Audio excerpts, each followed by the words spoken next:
From the following summarized balance sheet of H Limited and its subsidiary S Limited, draw up at 31st March 2017, prepare a consolidated balance sheet as at the date having regard to the following. So H Limited S Limited summarized balance sheet തന്നിട്ടുണ്ട്. അത് വെച്ചിട്ട് following details വെച്ചിട്ട് 31st March 2017 restated consolidated balance sheet prepare ചെയ്യണം. Reserves and profit and loss account of S Limited stood at 25,000 and 15,000 respectively on the date of acquisition of its 80% shares by H Limited on 1st April 2016. So 1st April 2016 reserves 25,000 profit and loss account 15,000 ആണ്. 1st April 2016 പ്രകാരം എത്ര % shares acquire ചെയ്തിട്ടുണ്ട് H Limited? 80% shares. Machinery book value 1 lakh and furniture book value 20,000 of S Limited. So S Limited in the machinery and furniture they were revalued at 1,50,000 and 15,000 respectively on 1st April 2016 for the purposes of fixing the price of its shares. So 1 lakh book value വരുന്ന machinery 1,50,000 റിവാല്യൂ ചെയ്തു. അതേപോലെ തന്നെ furniture 20,000 വരുന്ന furniture 15,000 revalue ചെയ്തു. Then machinery 10% depreciation, furniture 15% depreciation. Balance ഷീറ്റും summarised balance ഷീറ്റും തന്നിട്ടുണ്ട്. ഇത് വെച്ചിട്ട് നമ്മൾ കൺസോളിഡേറ്റഡ് ബാലൻസ് ഷീറ്റ് പ്രിപ്പയർ ചെയ്യണം. സോ ഈ ക്വസ്റ്റ്യനിൽ 5 വർക്കിംഗ് നോട്ട്സ് വരുന്നുണ്ട്. ഫസ്റ്റ് എന്ന് പറയുന്നത് നമ്മുടെ usual table. Then second one മെഷീനറിയും ഫേർണിച്ചറും റിവാല്യൂ ചെയ്യുന്നതുകൊണ്ട് revaluation profit. Then third one depreciation. ഇവിടെ ഫേർണിച്ചർ കൂടുതൽ ഡിപ്രിസിയേഷൻ ചാർജ് ചെയ്തിട്ടുണ്ട്, മെഷീനറിയുമ്പോൾ ലെസ് ഡിപ്രിസിയേഷൻ ചാർജ് ചെയ്തിട്ടുണ്ട്. റിവാല്യൂഡ് എമൗണ്ട് നോക്കിയാൽ തന്നെ മനസ്സിലാവും. സോ അതുകൊണ്ട് ആ വർക്കിംഗ് നോട്ട് വേണം. Then fourth working note minority interest calculate ചെയ്യുന്നത്. Then fifth working note cost of control. So ആദ്യം തന്നെ ഫസ്റ്റ് വർക്കിംഗ് നോട്ട് ചെയ്യാം. ഫസ്റ്റ് വർക്കിംഗ് നോട്ട് എന്ന് പറയുന്നത് നമ്മുടെ usual table, particulars, pre acquisition, post acquisition, total. ഇവിടെ എന്തൊക്കെയുണ്ട്? ഇക്വിറ്റി ഷെയർ ക്യാപിറ്റൽ ഉണ്ട്, റിസർവ്സ് ഉണ്ട്, പ്രോഫിറ്റ് ആൻഡ് ലോസ് ഉണ്ട്. 1st April 2016 അതായത് പ്രീ അക്വിസിഷൻ പീരീഡിൽ ആ എമൗണ്ട് കൊടുക്കുക. Equity share capital same, there is no change, 1 lakh തന്നെ. Reserves 25,000, profit and loss 15,000. Then post acquisition balance ഷീറ്റിലുള്ളത് 31st March 2017 പ്രകാരം 1,75,000, 25,000. ദെൻ ചേഞ്ച് എഴുതാം. പോസ്റ്റ് അക്വിസിഷനിൽ വന്ന changes 1 lakh, 1 lakh, there is no change. Then 25,000, 75,000, there is 50,000 increase in reserves. So reserve കോളത്തിൽ 50,000. Then profit and loss 15,000, 25,000 ആയി, 10,000 increase ഉണ്ട്. പക്ഷേ ഇവിടെ ഒരു കാര്യം ശ്രദ്ധിക്കേണ്ടത്, ഡിപ്രിസിയേഷൻ ചാർജ് ചെയ്യുന്നുണ്ട്, ആ അഡ്ജസ്റ്റ്മെൻറ്റ് നടത്തിയിട്ടില്ല. സോ ഈ 10,000 പ്ലസ് വർക്കിംഗ് നോട്ട് നമ്മൾ ഒരെണ്ണം ചെയ്യും. വർക്കിംഗ് നോട്ട് നമ്പർ 3 ആണ് P&L വന്ന ചേഞ്ച് എന്ന് പറയുന്നത്. ഓക്കെ, സോ അത് ആ കോളമോടെ ജസ്റ്റ് ലീവ് ഇറ്റ്. ഇനി പ്രീ അക്വിസിഷൻ ടോട്ടൽ ചെയ്യുക 1,40,000. ദെൻ റിസർവ്സ് ടോട്ടൽ ചെയ്യുമ്പോൾ 50,000 വരും. ഹോൾഡിംഗ് ഇൻട്രസ്റ്റ് എത്രയാണ്? 80%. സോ 1,40,000 ഇൻറ്റു 80%, 1,12,000 ഹോൾഡിംഗ് ഇൻട്രസ്റ്റും ബാക്കി 20% മൈനോറിറ്റി ഇൻട്രസ്റ്റും. 50,000 അതേപോലെ കാൽക്കുലേറ്റ് ചെയ്യണം. So 40,000 holding interest, 20,000 minority interest. Okay, so first working note കഴിഞ്ഞു.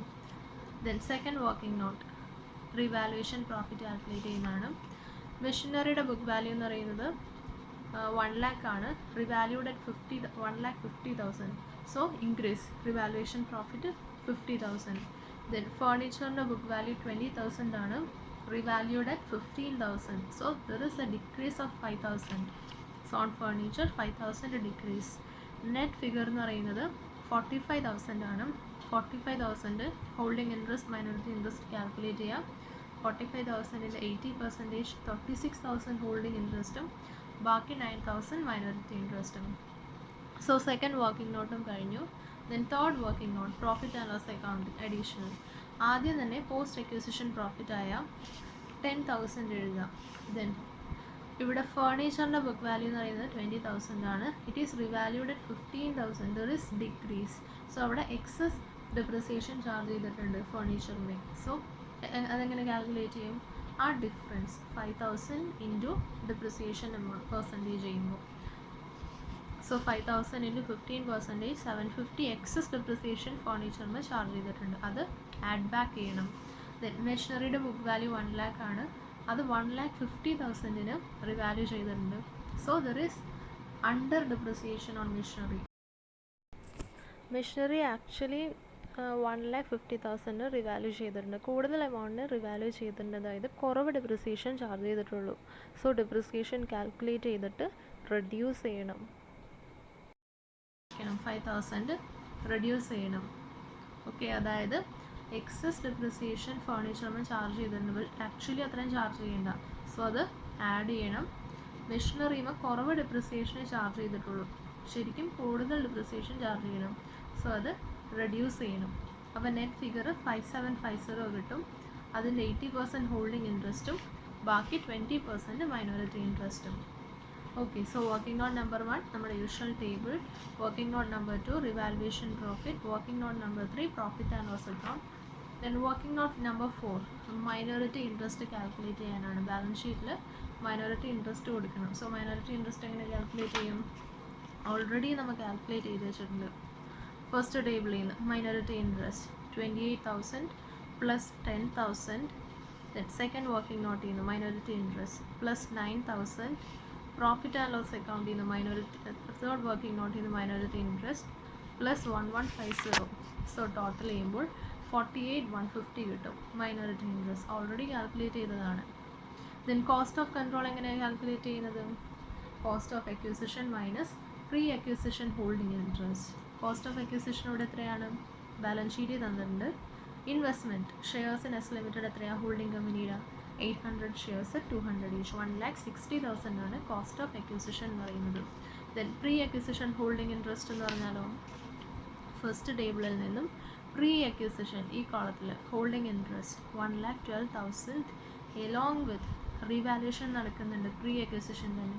സോ റിവാലുവേഷൻ പ്രോഫിറ്റിൻ്റെ ഹോൾഡിംഗ് ഇൻട്രസ്റ്റ് 36,000 കൂടി ആഡ് ചെയ്യുമ്പോൾ പ്രോഫിറ്റ് ആൻഡ് ലോസ് അക്കൗണ്ട് നമ്മൾ എടുക്കില്ല, ബിക്കോസ് പോസ്റ്റ് അക്വിസിഷൻ ആണ് അത് വരുന്നത്. ഓക്കെ, സോ 1,12,000 പ്ലസ് 36,000 ആണ് pre acquisition holding interest.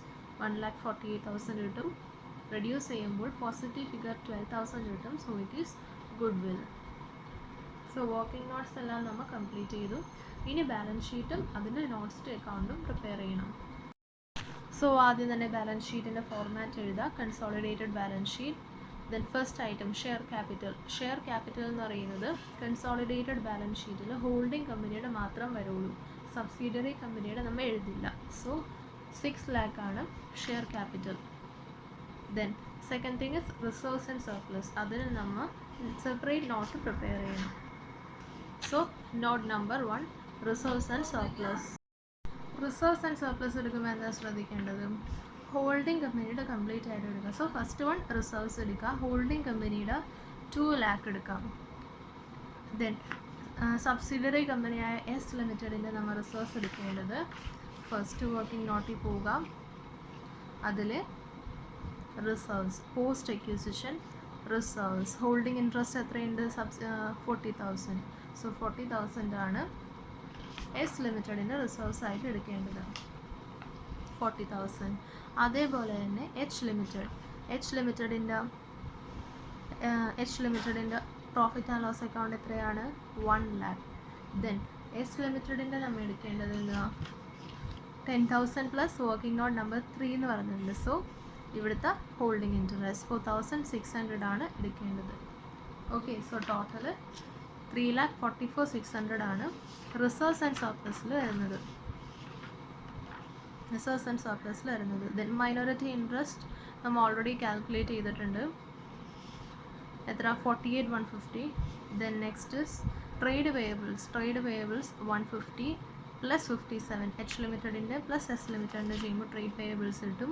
Total ചെയ്യുക. ദെൻ നോൺ കറൻറ്റ് അസറ്റിൽ first one is property plan and equipments. Working notes to accounts prepare ചെയ്യണം. So first one is machinery എടുക്കുക. So machinery H ലിമിറ്റഡിൻ്റെ same thing 3 lakh തന്നെ. There is no change. H ലിമിറ്റഡിൻ്റെ 3 lakh. S ലിമിറ്റഡിൻ്റെ ഇവിടെ question തന്നിട്ടുണ്ട്. Machinery book value 1 lakh ആണ്. So machinery S ലിമിറ്റഡിൻ്റെ 1 lakh. Then 1 lakh revalued at 1,50,000. So there is an appreciation in the value of machinery 50,000. So add 50,000, you'll get total 1,50,000 കിട്ടും. അതിൻ്റെ എത്ര percent depreciation charge ചെയ്യണം? 10%. So 1,50,000 10% എന്ന് പറയുമ്പോൾ 15,000 depreciation reduce ചെയ്ത് 1,35,000. So H ലിമിറ്റഡിൻ്റെ 3 lakh S ലിമിറ്റഡിൻ്റെ 1,35,000. ഫേർണിച്ചറും സെയിം മെത്തേഡ്.